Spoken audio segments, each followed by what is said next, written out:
Talks between public sector unions and the government over a pay hike for employees on the state's payroll appear to be headed for a stalemate. The government has acknowledged that they are obligated to grant unions a 6% raise on the basis of an agreement signed in 2009, but they say there is no money in the budget. 6 of 8 public sector unions boycotted today's talks, claiming the government was not sticking to protocol when it called the meeting late yesterday.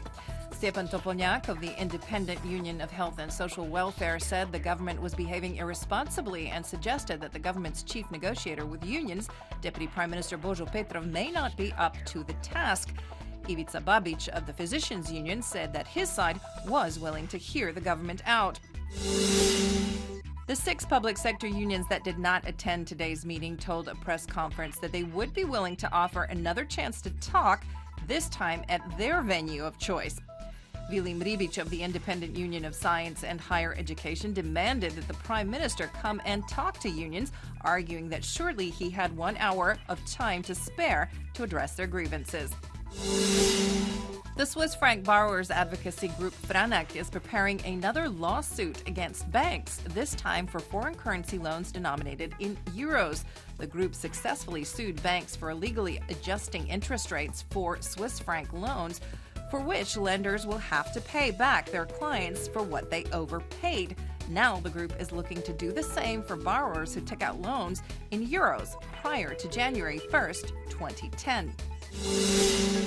The Social Democrats have decided to challenge the government with an interpellation in Parliament that aims to lead to a no-confidence vote. The reason? The government's response to the international arbitration initiated by banks operating in Croatia over the Swiss franc loan controversy.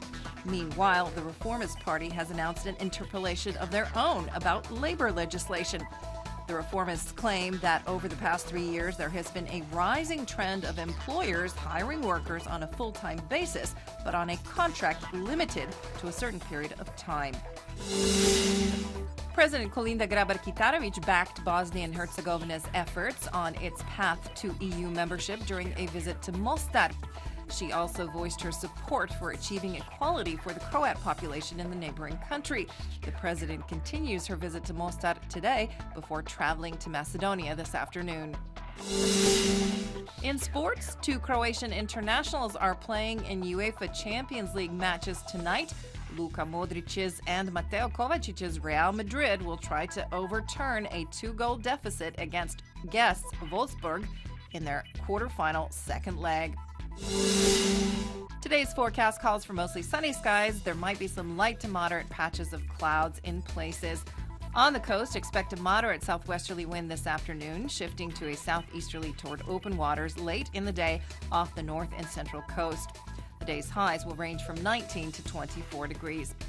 Parts of the interior are expected to cloud over on Wednesday with a chance of local showers. There will be more rain and possibly thunder showers on Thursday, when temperatures will also dip slightly. The weather will stabilize again on Friday with sunnier skies and warmer temperatures. There will also be more clouds on the coast on Wednesday with a chance of local showers. The chance of rain will increase on Thursday. Southeasterly winds will fall and shift to a west-northwesterly direction before reverting back to southeasterly and southwesterly winds on Friday. The end of the week will be mostly sunny.